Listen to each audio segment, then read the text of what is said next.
Hello, everybody. Uh, my name is Arnie Gunther. For those of you that don't know me, I want to welcome you to Emmanuel Lutheran Church. If you've never been here before, this is not what we normally look like on a Sunday. Vacation Bible School is next week, and the theme is Under the Sea. So if you've got little ones, you'll know what that's all about. Anyway. Coffee and cookies are in the back. Please share, get up during Kobe's presentation. I'm sure she won't mind. Help yourself. Bathrooms are right behind you. The ladies' room has the light on. The men's room, if you go underneath the little octopus or whatever streamers they are, the door's open. Like you're going to go into the gym, make a left. That's where the men's room is at.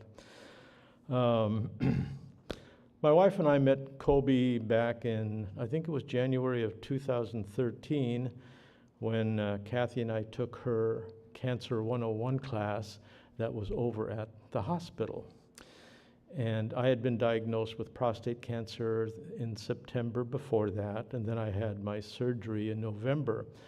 I wish that we would have known about her when I was first diagnosed, because after we took her class, it just made things a whole lot easier as far as working through all of the emotional aspects of a diagnosis, and then surgery, and then waiting until the results came, and then all of that kind of stuff. So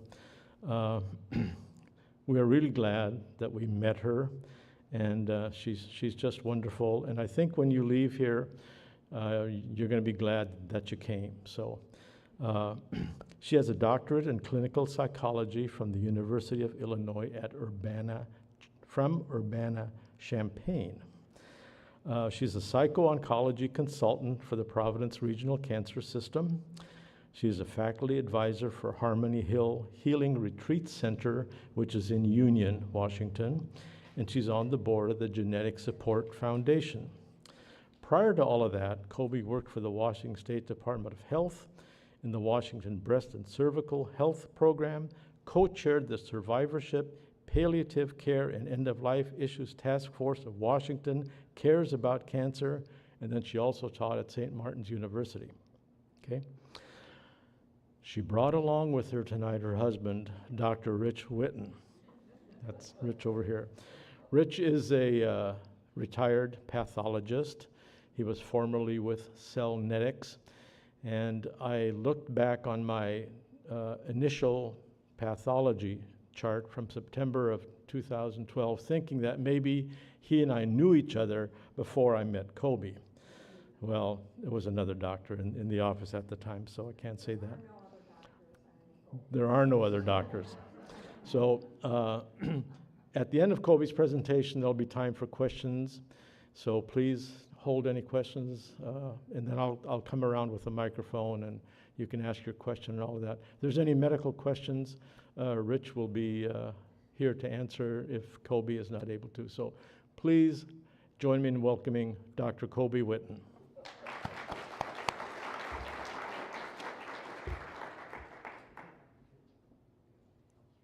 Thanks so much. I've had the privilege and pleasure of knowing Arnie and Kathy I can't believe it's been over a decade, Arnie, and I just am in awe of everything they've done for the community down here in terms of his prostate cancer group and all the other things that they've done. So kudos to them, and I'm honored to be here tonight, and I do like to bring my sidekick with me. He's still consulting and doing some work, but he's mostly mountain biking. But he got home today in time to take a shower and put some clean clothes on and come here. So, the title of my talk is Living with Uncertainty After a Cancer Diagnosis, Emotional Well-Being for Patients and Their Companions/Caregivers. And I realize that a lot of what I'm going to talk about is just the general human condition of living with uncertainty. And I'm going to emphasize cancer. I'm trained as a researcher and a clinical psychologist. Mostly all of the work I've done is with cancer patients and their loved ones. So I think that cancer affords a kind of unique opportunity of really the spotlight is on us in terms of how we deal with that uncertainty, but it's certainly true of everyone. How do we live with that? One of Rich's favorite quotes is from the French philosopher Voltaire, and he says, "Uncertainty is an uncomfortable position, but certainty is absurd." Well, it may be absurd, but we still want it, right?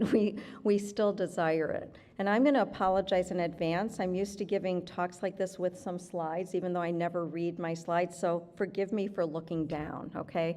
I am going to look down for a minute because I'm going to read a quote from a book called The Journey Through Cancer. It's by an oncologist named Jeremy Geffen. And he says, "Everyone with cancer must ultimately develop the ability to live with uncertainty. Caregivers and patients have a responsibility to accept this fact. It is an inevitable part of the cancer journey.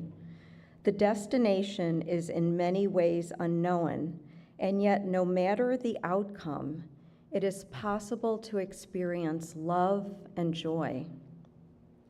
Cancer may be more than any other illness, has the potential to open the rich mental, emotional, and spiritual reality that influences and even directs the course of our lives.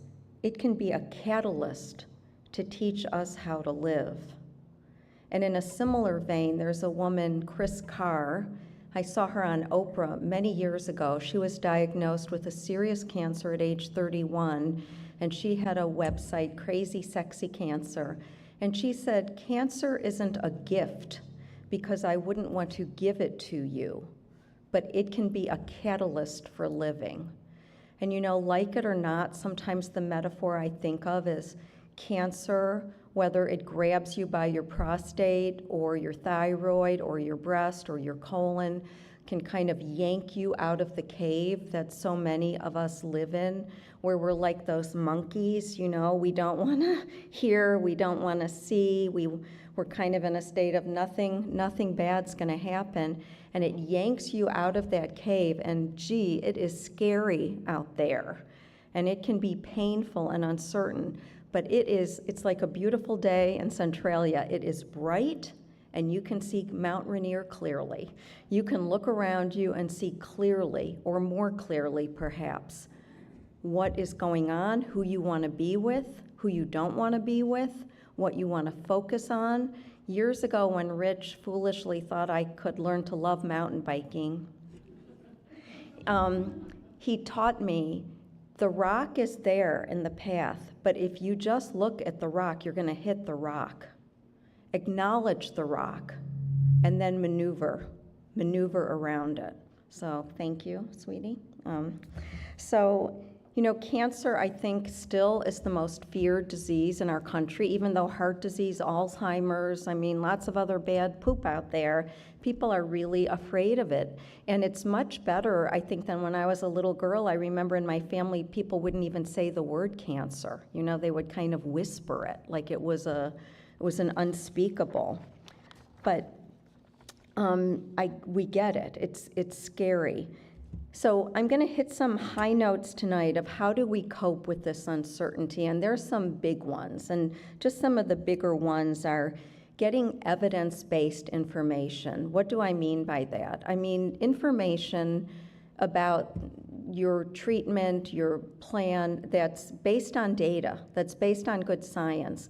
Years ago, I had a patient whose sister was a nurse, and she told the patient, here's how you're going to deal with that cancer. Go to Costco. You want the big lemons in the big bag, not the mini lemons. You're going to freeze them. You're going to grate like 300 lemons. I cook a lot. Grating one lemon's enough, you know. You're going to grate those lemons. Then you're going to make a tea, and that will cure the cancer. Well, newsflash, it does not. And I think whatever precious time we have in life, no matter what our condition, we don't want to spend it grading lemons. So a lot of the information might come from well-meaning people who love you, and they just want to fix it. And from others, honestly, especially on the internet, who are charlatans and looking for money. So just be really careful about the information you get. And if Rich were speaking, he would say even breast cancer, there is like 100. I usually don't have them at these things. I can add 100 types. 75 types of breast cancer. So even if I have breast cancer and Mary Lou has breast cancer, we're unique, our cancer's unique, so you're an individual. We want to treat you individually. We want to enhance our quality of life as best we can in every possible way, right? It may not correlate with quantity of life, but we really want to live each day to the best of our ability and to be able to move and embrace loved ones and eat healthy but yummy food and do the whole thing. Really thinking about this may be, I sometimes think that we careen. I used to tell my students that imagine the Summer Olympics are coming up. This doesn't apply, but imagine it's the Winter Olympics and we're on a skeleton or luge and we're careening down an ice mountain. It's really hard to stop in life sometimes. We've got gravity pulling us down. To stop, to pull out our ice axe and pause and think, do I want to be on this luge? Maybe I want to be on the bobsled. Maybe I want to be in the lodge having a glass of wine. You know, let me pause. Let me look at all the stuff I've been carrying my whole life too. Some stuff maybe from when I was 2 years old and I just had to wrap it up hastily to get on with my life. Being diagnosed with cancer may be one of those opportunities to pause and think, how do I want to live my life? What do I want to focus on? Who am I? What brings me comfort? What doesn't?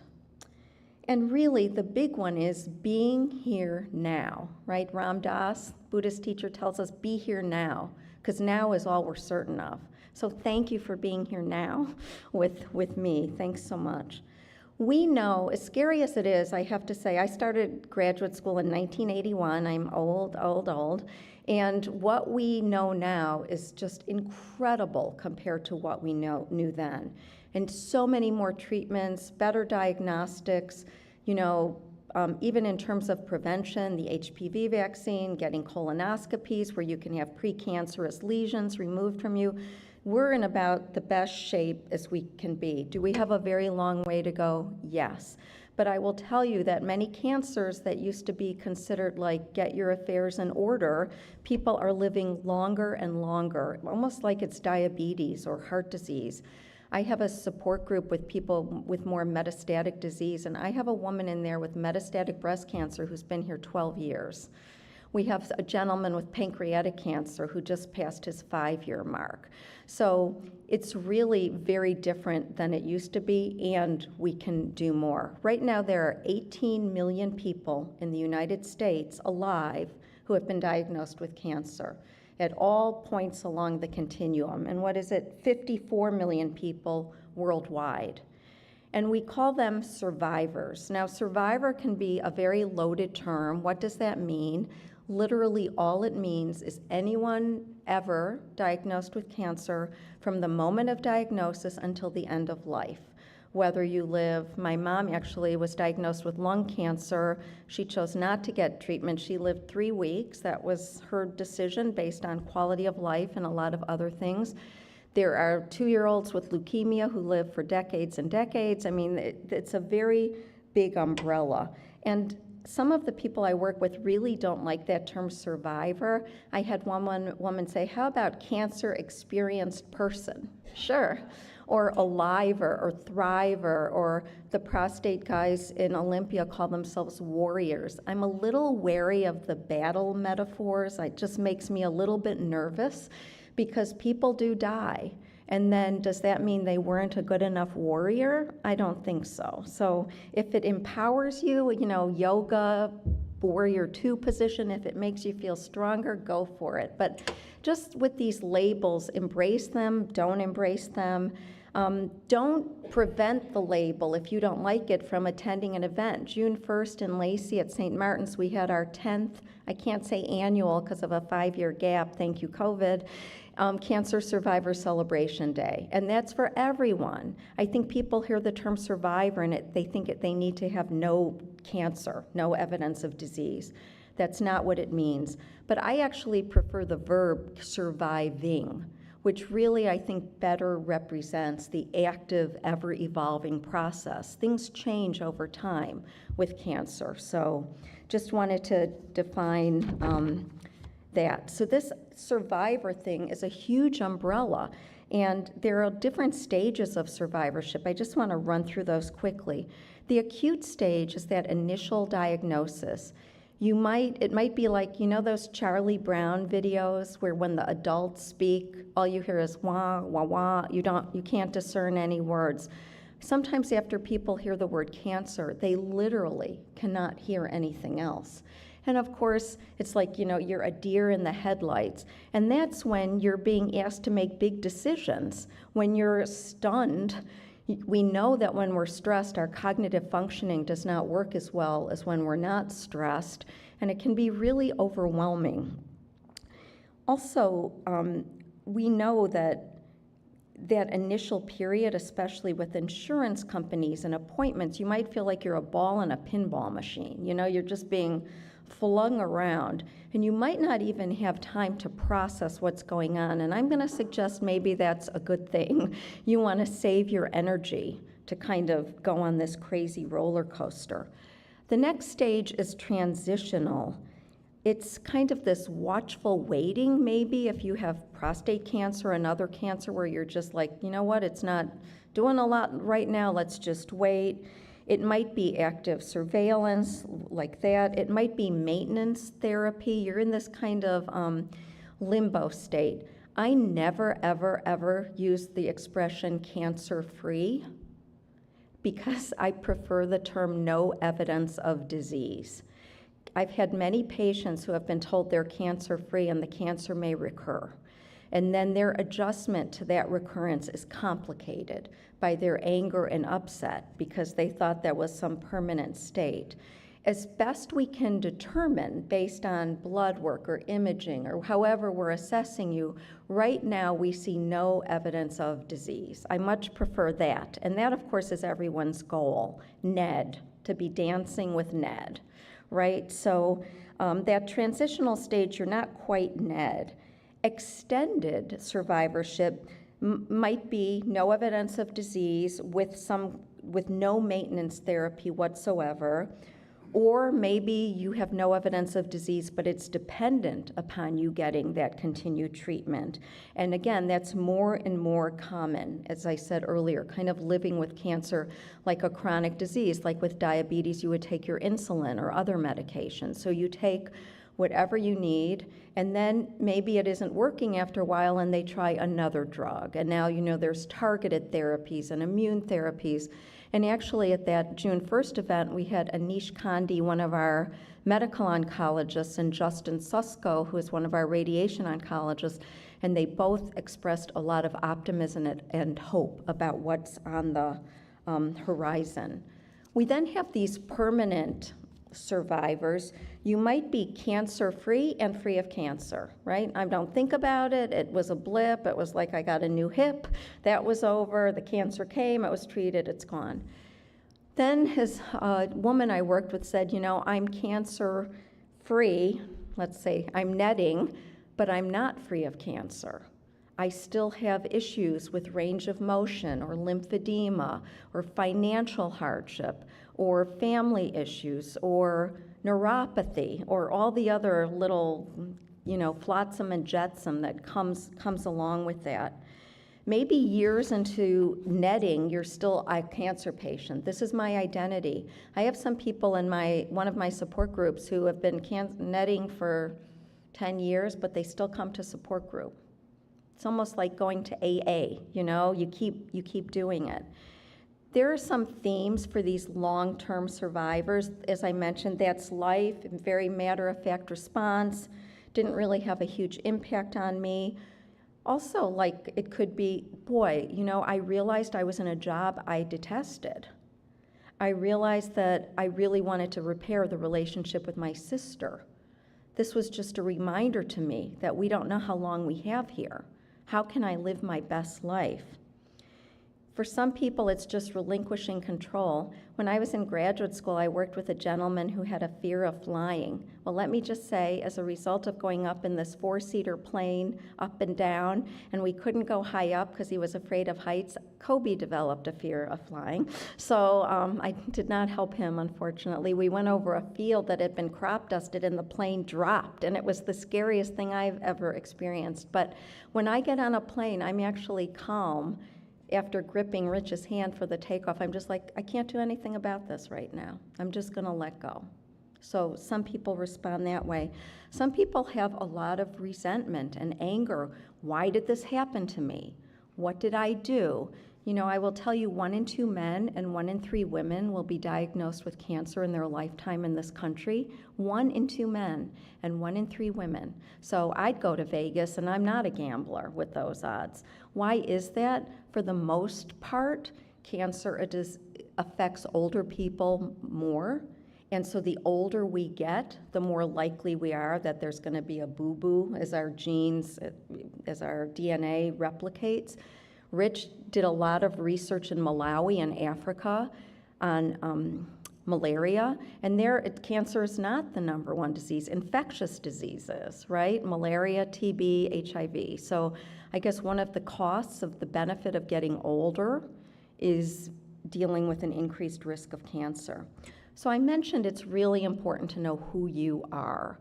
Who are you with respect to your medical treatment?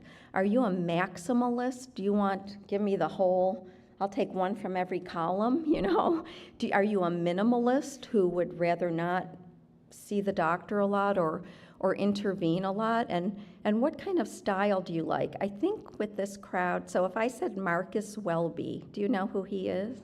Okay. He was I loved that show, and James Brolin was the handsome young assistant doctor. But Marcus Welby was not a bad man. He was a lovely, benevolent man. And maybe they didn't even tell you you had cancer. They were going to take care of things, right? It was a very paternal, don't you worry, your little head, we're going to take care of this. In some cases now, we've almost careened to, and I've seen this, here are your choices, what do you want to do? Well, I didn't go to medical school for 83 years, and I don't have that experience, so maybe you could help me here. And really what the ideal compromise is a model we call shared decision-making, where based on who you are and what the best treatments are, and often might be different treatments, and maybe some have more side effects than others. It might depend on your age or your other health conditions. And it's really sitting down with a healthcare team you trust and figuring out what is the best course for me. And then letting go, like me on that airplane. Okay, we have a plan. The plan may change, but we have a plan. I was friends with a gentleman at the gym. I used to work out and we'd always chat. He was amazing. And when he was 93, it was Group Health, now it's Kaiser. He was desperate for a colonoscopy, but they would only give him the fecal occult blood test to look for colon cancer. And finally, I think they couldn't take his complaining anymore. They gave him the colonoscopy. It was clear. And then the doctor said, you're good to go. You don't need this anymore. And John, my friend, said, are you not going to be here in 10 years? So he was a maximalist. And that gave him comfort. So just know who you are. So hopefully you have a healthcare team you trust and who you understand, and they understand you, that you're not just this giant cancer cell walking around. You are a full person, you have a life, you have interests. But even when that's all in place, this can be incredibly stressful. Whether the diagnosis comes and you weren't even symptomatic, right? You had some screening test, your life was fine, and whoa, what do you mean I have cancer? And now suddenly we do all these things to you that can cause a lot of distress and other issues, or you have a symptom, and that's what takes you to the doctor. It can be extremely stressful. How you react, what your emotional reaction is based on a lot of factors. What was your emotional life and coping pattern like before the cancer? You know, what kind of support do you have? What kind of social relationships? How old are you? Typically, younger folks struggle more just because they haven't lived their life yet. Right now, I'm working with a young man who has a new baby and has a stage 4 cancer, and that's really painful for everyone. What are your attitudes and beliefs about life and death and illness? What kind of cancer do you have? For example, head and neck cancers can be very treatable, but the treatment can be pretty intense. So, you know, there's a radiation mask often, and you might be bolted down to the table. You might need a feeding tube. Swallowing can be painful. So maybe with other cancers, you're seeing the scar every day, or you have some lymphedema or neuropathy, but when it's actually affecting your ability to eat, and, you know, eating is very social, it can be intense. How intense is the treatment? What's the duration of the treatment? And what is the prognosis? And I thought, my PhD dissertation study, I interviewed 80 people with cancer. They were all NED at the time. They were anywhere from 6 months to 5 years post-active treatment for their cancer. And I just assumed that the people with the poorer prognoses or higher stage diagnoses would be doing less well than the really early stage treatable. Guess what? No. And thank goodness I got a result, so they gave me that PhD, but no relationship. I had people with very early stage disease who were anxious wrecks. And I had people with advanced disease who were NED, but, you know, it wasn't looking good, who were healed. And that's when I learned a great lesson of the difference between netting or curing, let's say netting, and healing. They are not the same.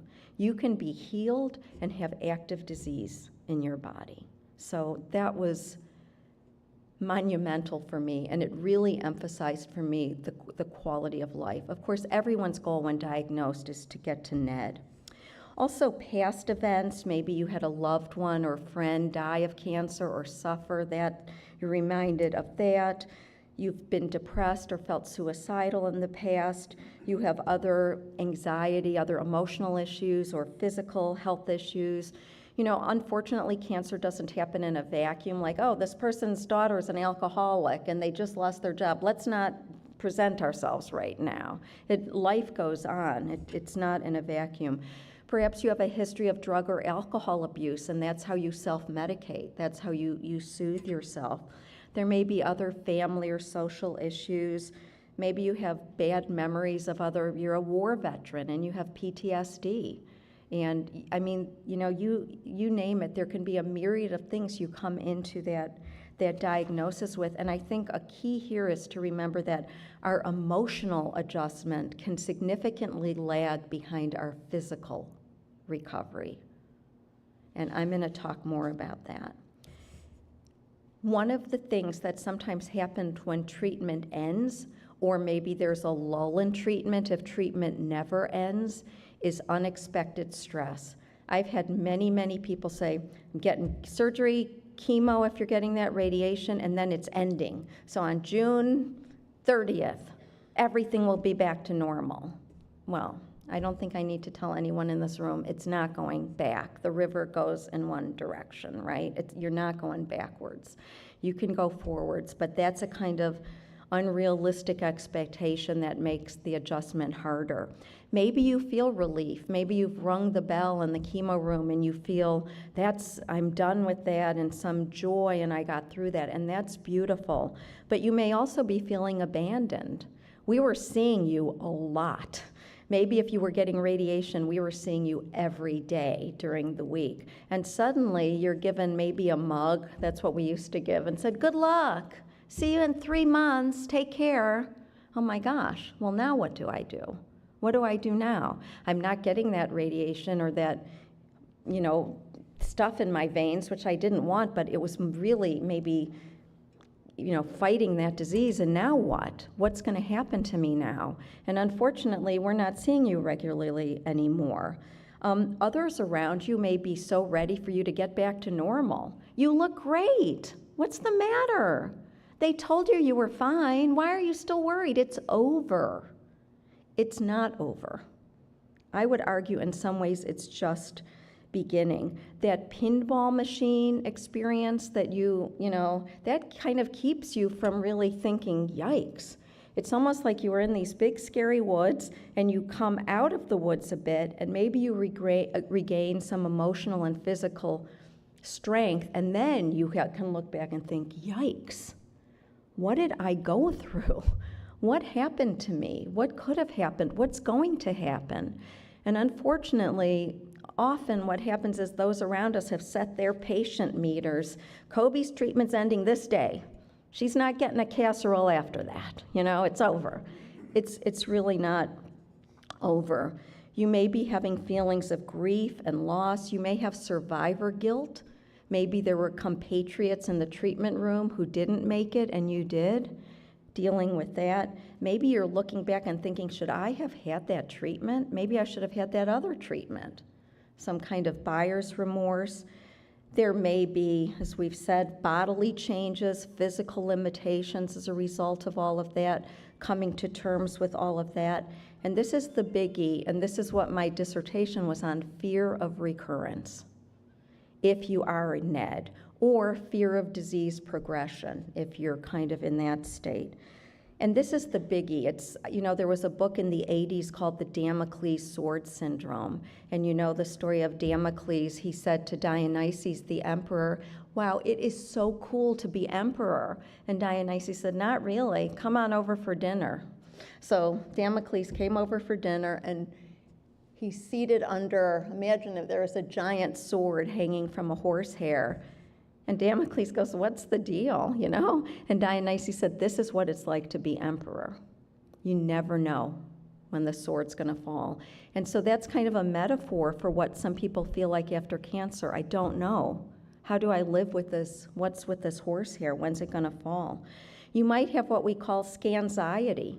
So you're doing okay, and then that exam's coming up. So in my dissertation, I interviewed them 3 weeks before, the night before, and 2 to 3 weeks after a recheck exam for recurrence. And you can imagine it's like if you had a dental phobia. The anxiety increases. But what I found was that even if they got a good result, the anxiety did not go back to their baseline. It was still elevated for a while. You are in a kind of, the bear has come to the cave entrance, and it's going to take you a while to calm down. One woman said, I feel like I'm in the room with a snake, and it's in the corner. And I said, what is the snake doing now? And she said, I think it's hibernating. So if the snake is hibernating, don't go over and poke the snake. Are you going to wake up? When are you going to wake up? Are you going to bite me? Maybe we'll just acknowledge the rock on our mountain bike trail, or acknowledge the snake, and just be, I'm going to do everything I can, I'm going to leave that snake alone. Just know it's a really normal fear, and certain things can trigger it, like the doctor visit, some ambiguous symptom you have. What's this new freckle? Is this the cancer? A friend, a loved one being diagnosed with cancer, anniversary dates of your treatment, all of that can trigger it. So just know it's normal, and usually it dissipates over time. And if it doesn't, this is going to be one of my continuing themes. I should have a red flag. Get help. I want to just briefly talk about depression. There's a lot of misconceptions, like, oh, well, of course you're depressed. You have cancer. No. Full-blown diagnosable depression, which can be manifested in lots of ways, with weight issues, eating too much, eating too little, not sleeping, pervasive thoughts of sadness for more than 2 weeks, thoughts of suicide. I can give you anger, irritability, inability to experience joy, feelings of guilt, worthlessness. That does not come with a diagnosis of cancer. Certainly concern and sadness and fear, all of those things can. But it's not a given that if you're diagnosed with cancer, you're going to be clinically depressed. And treatment is very helpful. I would argue, I'm trained as a therapist, I've been in therapy, I'm a proponent, but before it hits the red zone, go talk to someone. This is a lot, and it's not only a lot for you, it's a lot for loved ones, so it can be very beneficial for them. Unfortunately, when there is depression, it's not diagnosed in cancer patients because they just assume, oh, of course you feel that way, and so it's not diagnosed and it's not treated. There are lots of physical side effects that come along with the treatment that can also kind of mask that or make people think that it is depression when it's maybe related to the treatment you've gotten. So the key here is to just get assessed and find out what's going on and not suffer alone. Beyond depression, there's lots of other distress. You might have panic attacks or feel dread, be really irritable and angry, just feel like I am having severe pain or nausea or fatigue. And I have had so many people say to me, oh, I've been vomiting, but I see the doctor in 3 weeks. I'm like, call immediately. And you know, if I were to fall to the ground and start bleeding out, fortunately, there might be more than one doctor. I think you'd know what to do. Now he worried me. But no one would, I hope no one in this room would say, oh, buck up, you wimp. Here's a bullet to bite on. Well, I would argue that emotional distress is just like if I fell to the ground bleeding out, okay? So please pay attention to it and get help. What about relationships? I could do 6 hours on this. Let's assume you were father knows best family before. Even if you had the peachiest, no problem issues, stuff's gonna come up. Maybe new roles have to be taken on. Maybe I was never a caregiver. Maybe I suddenly have to be.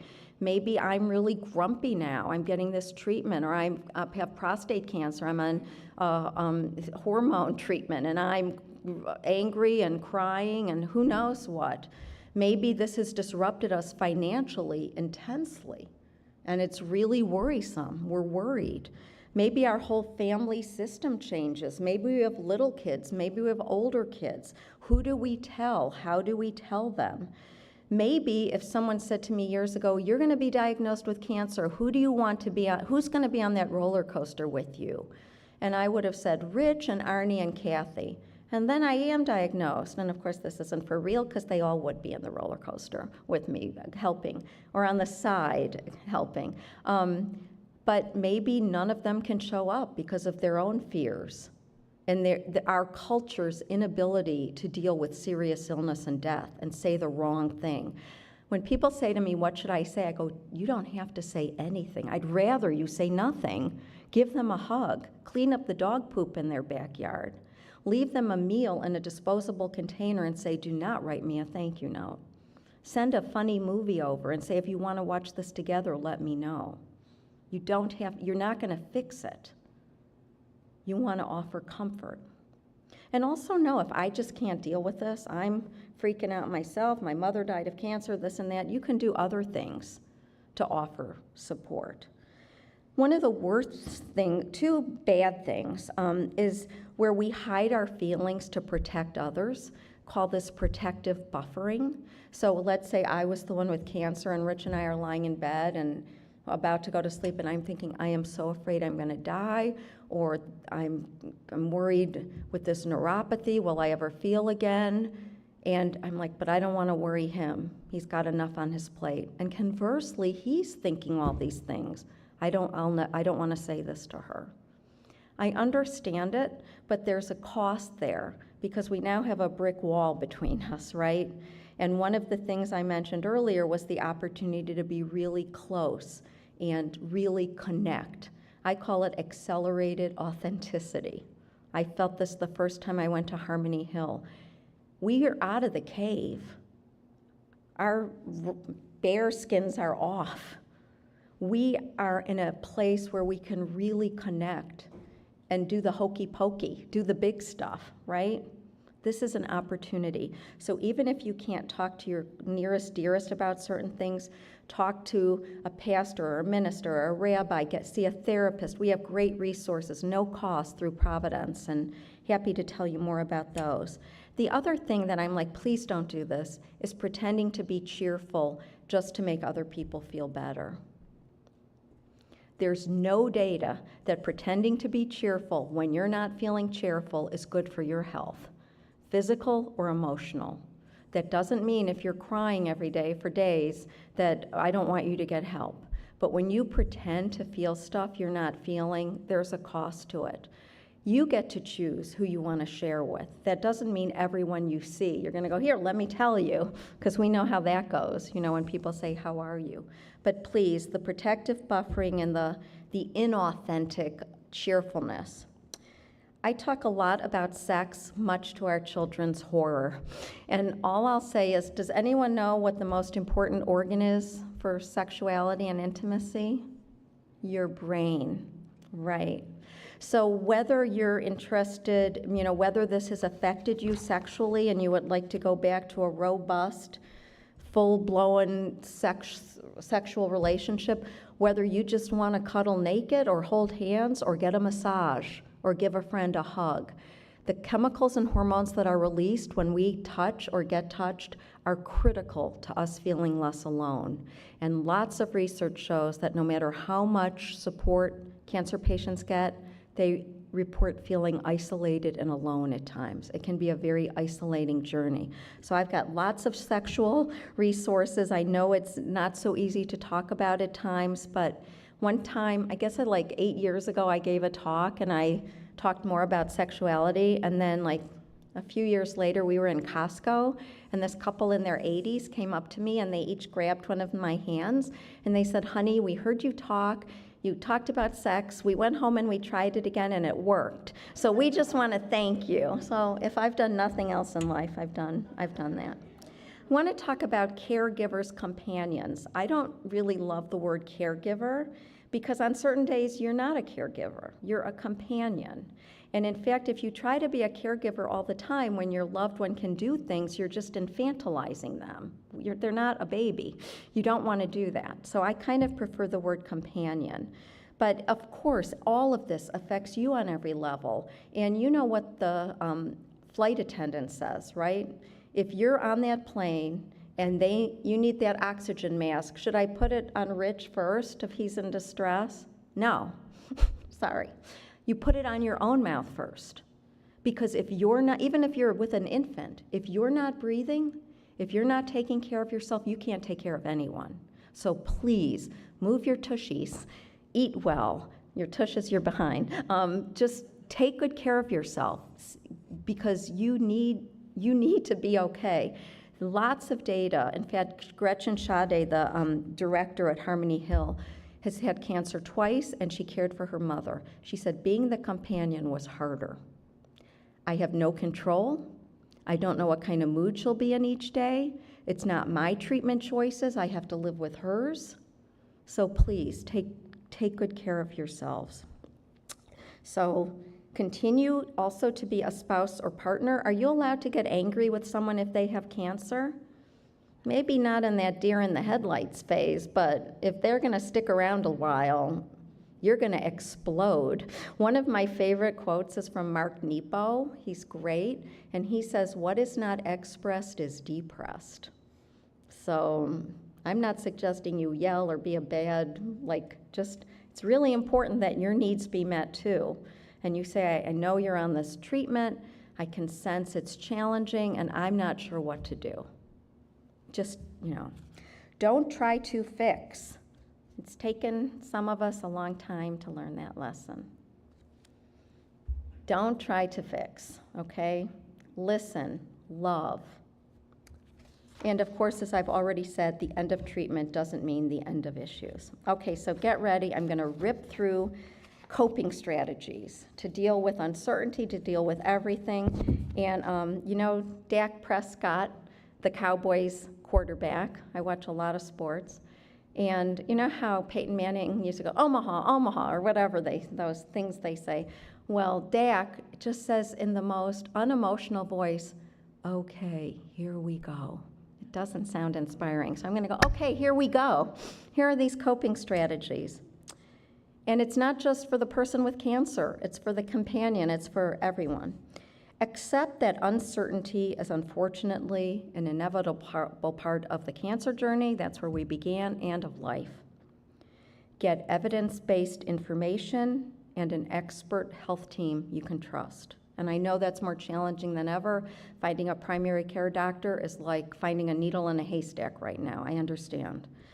Be an active partner in your healthcare, or let your healthcare team know, here's what I want to know, here's what I don't want to know, here's my style. That shared decision-making model. Express your feelings. That Mark Nepo quote. You don't want to have depression imploding in there. You're allowed to feel sad and angry and disappointed and grieve. But if I am going down to -20 in the basement, that level, get some tools, get some help. So maybe you just go down to level 2, right? So you're not in a stupor where you're acknowledging, I'm having a rough day today. I've made a list of things that bring me joy. I'm gonna go with Arnie and Kathy and go have a cup of tea and go for a walk. I'm gonna walk my dog. Our grandson lives in Austria, unfortunately. I'm gonna FaceTime with our grandson, whatever it is. Have that list handy. Explore opportunities for gratitude. I'm sure you've all read this, or heard about it, that even on the most challenging day, what do we have to be grateful for? When I take a shower, I'm grateful. When I throw my clothes in that washing machine, I'm like, I could be like washing these on a rock. I'm really grateful. Whatever it is. I have a supportive spouse. I have a house to live in. If it has to go just to the most, I had enough to eat today. Move your body. Move your body in whatever way you can. And we have great physical and occupational therapists to help with that. They can also help with things like chemo brain. You know, the idea that after chemo you might be a little cognitively out there. We have sexual pelvic floor specialists, incontinence, range of motion, the whole thing. Let us help you move more. It's really important. Even if it's just to go out to your mailbox, if that's what you're feeling like that day. Some kind of mind-body practice, whether it's just taking 3 deep breaths, which, unless you're in respiratory distress, any of us can do. Great data that's very calming and resetting. Or meditation, some kind of yoga, mind-body practice. Coping actively, what do I mean by that? Facing rather than fleeing. As scary as it is, I think in the long run, it can be more adaptive to face what you're dealing with than be an ostrich. But I'm also going to say that there's a big difference between denial and suppression. No one in this room is in denial, or you wouldn't be here, right? Some people in denial don't even go back for the follow-ups after cancer. Suppression, choosing not to think about it, can be our friend. You didn't go through all the treatments so you 24/7, you could be going, oh my God, I've got cancer, what's gonna happen? You did it so you can live your life, so you can do the things that bring you joy. That's why you did it. So on days if you wanna suppress, you have an advanced healthcare directive, you have a will, you have that doctor's appointment coming up, you're eating, you're drinking, you're moving, you're doing everything you can do. Let it go. Or one of my other favorite expressions, let go or be dragged. Let it go. I was in graduate school for 9 long years. And the one thing I remember is not regression equations or sophisticated research models. It's this: flexibility is a hallmark of mental well-being. Flexibility is a hallmark of mental well-being. So maybe the coping strategies you had earlier in life when your husband was an alcoholic, or you had, job loss or whatever, maybe we want to expand what we're carrying in our backpacks. Maybe we want to try some new coping strategies. Maybe our luge has stopped and we're going to discard some stuff that we're carrying and we're going to add some new stuff. Maybe we need some help coming up with new, and this is what all of these are. Healing versus curing, I already talked about that. Really thinking about, how do you want to live? Who do you want to live with? I realized from doing this work, I was having lunch with this woman. I did not like her. Why did I keep going to lunch with her? Why was I not taking my own advice? Every minute is precious. You have more control over who you spend time with than you think. In our case, for a number of years, it was 4 teenagers living in our home who claimed to be related to us, so we could not get away from them, but they're all wonderful people in their 30s now. Controlling stress as best you can, protect yourself, and reducing toxic others around you. You really want to enhance those really loving, caring encounters and reduce unloving bad ones. Like, this is a health promoting opportunity. So really, congrats for being here. Enhancing relationships, being real with each other, that accelerated authenticity. Laugh, hugely important. Share with each other, funny videos, Netflix, books, whatever.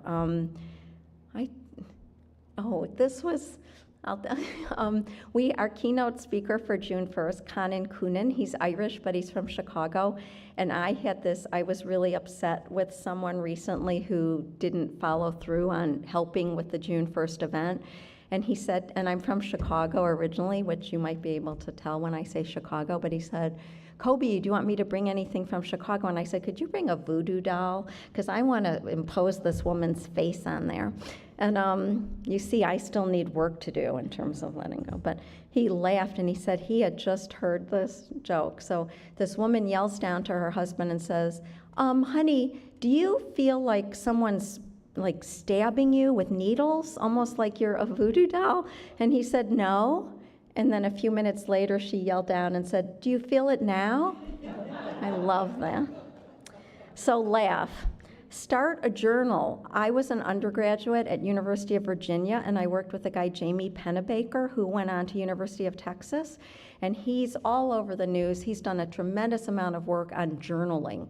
And even if it's 1 sentence a day, and you can't type it, you have to write it. Really helpful. But other people find it anxiety producing. So again, know who you are, and if that's helpful, do it. But it's not a dissertation. It can be the shortest thing, really health promoting. Limiting worry time. What do I mean? Let go or be dragged there. Set a timer for 10 minutes. Don't do it at bedtime. Go to your deepest, darkest place. If I am Jewish, and there's this old Jewish joke, typical Jewish telegram, start worrying, details to follow. So I'm good at worrying, but set a timer for 10 minutes, go to whatever place you want to go to, and then when that thing rings, go, okay, gonna have tea with Arnie and Kathy, gonna do whatever, and I know in 23 hours and 50 minutes I can worry again. Limit worry time. Don't go down to that -20 floor, and get help if you have trouble doing that. Alter perceptions. Our son is a screenwriter, 2 shows on Netflix. Now I'll be the proud mother. But he has said that sometimes with friends or himself, he'll imagine himself on the screen and think, what do I think of that actor? What do I think of how this person's behaving? Maybe I want to alter the script. Maybe if it's too loud, I want to turn down the volume. How do I do that? Embrace this moment, warts and all. A woman told me years ago, right after she finished treatment, she had breast cancer, she felt bloated, bald, scarred, scared, and she and her husband went to the beach. It was wonderful to have this end of treatment trip, and her husband went in the water, everything was fine. He came out a few minutes later, she was crying for no reason, which my husband encounters sometimes, and he said to her, what is wrong? And there was some 16-year-old bopping down the beach in a bikini, and she said, I'll never look like that again. And he said, neither will she. Embrace this moment, warts and all. Finding meaning after this. Can this be a catalyst for living for you? We're out of the cave. And there's a lot of work now on trauma, and that trauma has the potential not only to destroy, but to resurrect, to create something new, the phoenix rising from the ashes. So I'll just close with this quote, and this just flipped things on my head. Years ago, I had a woman in my group, and someone said, I don't know why I'm feeling this way. I'm 7 years out, meaning out from the cancer. And she said, you're 7 years in. That was one of those moments that I was like, whoa. So reading this article really affected me. I'm going to quote here, and it was during COVID. Lessons about living with uncertainty during my cancer recovery helped guide me through the uncertainties of the pandemic. I feel the powerful urge to control yet again. If only I could see the virus, I could avoid it. If only I knew when life would go back to normal, I could make plans for the fall or next year. As with my cancer, I want to create order out of chaos, but I see that I'm also trying to create hope out of darkness. Once again, I learned from a dear friend. As her husband continued to fail with his odds of survival lessening and his end drawing near, she realized, when things are overwhelmingly hard and scary, and the prognosis is generally not good, sometimes hope lies in the unknown. It took me a few minutes to grasp what she meant as she continued. Uncertainty and unpredictability, suddenly and surprisingly, are where there is an opening for hope, for possibility, for those moments, for that quality of life. And went on. If you live with uncertainty about the future, oh, these are my words, why am I reading them? It can motivate you to live every day. Every day. I sound like a Hallmark card, I know, but it's true. Every day is precious. Look around you. You are not alone. I was in that room June 1st at St. Martin's. There were 240 people there, desperate to connect with each other after feeling, cancer is hard enough, but during COVID, really challenging. So we're here, be here now. Thank you so much. I think Arnie gave 3 of my cards to all of you, so as a result of coming tonight, I'm free. Providence pays me as a consultant. If I can help anyone with anything at any point, tomorrow, tonight, 5 years from now, whenever, please don't hesitate to reach out. And I know where to find a doctor if we have a medical question. So thanks so much for coming out. Thank you.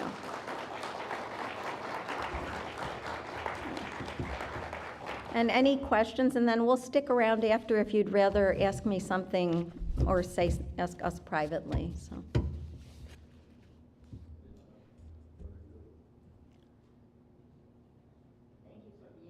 Oh, thanks so much for having us, really. Thank you. It's a great gift to me. Thank you. Yes. Yeah, I don't use the word, remission is kind of no evidence of disease. So that's I think the term we're using now is no evidence of disease. Great question about remission, yeah. If you have a question, raise your hand and I'll come stick this thing in your face so everybody can hear it, okay?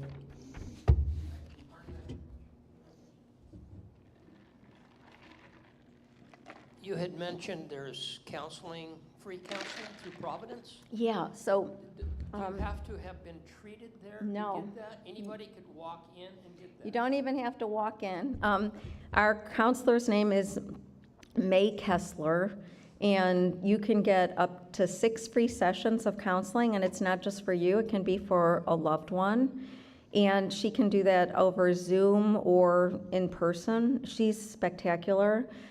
She and I also, there's a lay-led prostate group in Olympia, and then there's a professionally led 3 groups, one breast cancer, one called Living Well with Cancer for cancer patients and loved ones. That meets the first and third Wednesday of the month in the afternoon. The breast cancer group meets once a month, the second Tuesday of the month, and then I do that breast group with our breast cancer navigator, Carrie Trout. And then the first and third Thursday of each month, there's Enhancing Life Through the Cancer Journey. And there are people in there who are NED, but most have stage 4 disease where it's being managed like a chronic disease, and I do that with May. So if you're interested in any of those groups, also just email me or give me a call. But if you give me a call or email me, I can give you the contact information for May, our counselor. Who else? May, M-A-E, Kessler. And if you, it's 360, but you can, 493-7960. And she's based in Lacey, but she comes down to Centralia, actually, so. Hands? Don't be shy.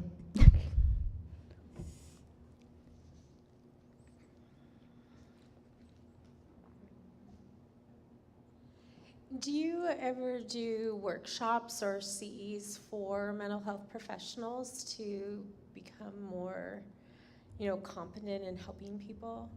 That is a great question. I work with Harmony Hill, and they have a lot of nursing renewal and other healthcare professional renewal retreats where I think a lot of the same messages would come through, and there's a lot going on. So it's harmonyhill.org. I know it. I looked you up when I Oh, came. yeah? Jolene. Yes, Black. yeah. I worked with her at Okay, Evergreen. great. So I grew up in Shelton. so Oh, I- wow, so you know Harmony Hill. Yes, so I think that would be a place I would start, yeah. Can you just say a little bit about Harmony Hill? Yes, Harmony Hill was created decades ago by this woman, Gretchen Schade, who I alluded to earlier. She's the one who helped her mother, and she's had cancer twice. She wanted to create a healing retreat cancer center. The Nordstrom family owns this land, and it's kind of complicated right now. I'll give the short version. But for decades, Harmony Hill has been holding retreats there free, no cost, 2-night, 3-day cancer retreats for anyone ever diagnosed with cancer, doesn't matter when, and a loved one. It is beautiful. I took Rich there. He's very scientific, but when we drove away, he goes, that place is magical. It's the most healing place I've ever experienced, and I'm a faculty member there, so I do a couple retreats a year. After COVID, it was clear that the way they afford to run these free retreats is by, renting out the space and having other events there, wellness, yoga, organizations like Providence would have a meeting. But after COVID, people didn't want to share a room with strangers, which you can understand, and there just weren't enough beds to make enough money. So it was clear that in order to continue, we could not be a resort. We could not run this center.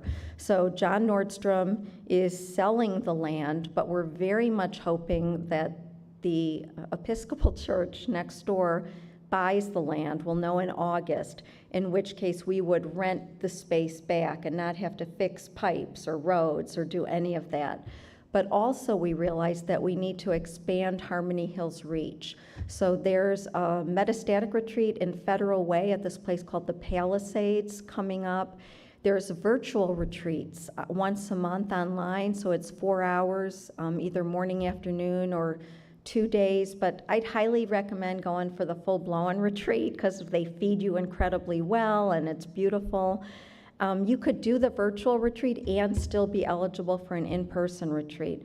I will tell you that because of this off-site retreat, like in Federal Way, the retreat itself is free, but they have to charge for room and board, which is a few $100s, but they do have scholarships available. So I will let Arnie know, but hoping in August this will go through, the church will buy that land, and we can continue to offer retreats there in addition to spreading the word elsewhere. And it's just a remarkable place. I can't say enough about it. So people come from all over the country. The last retreat I did in March, I had people from Nebraska, New York, and Florida. So I've always told people, you are cuckoo if you do not go there. You just have to get in the car and drive there. So thanks, Arnie. Who else? Is that it? Colby, Oh, thank you so Thank very, you, very Ernie. much. Thanks. Thank you, everyone. Thanks. Thank you. Thanks. Give you a hug. Thank you. Thank you. So if you want to watch and listen to Colby's presentation again, all you have to do is go to YouTube and pull up Emmanuel Lutheran Church Centralia. Ken, is that right? And so you can watch it, and then you can also send it to whoever you would like to send it to via email, and they can watch it. So I would suggest that you do that. Again, I think, once again, you've proven what Kathy and I have known for a long, long time, how wonderful you are. So thank you very much. Thank you all for coming. There's lots of cookies and plenty of coffee, so please share. Thank you so much.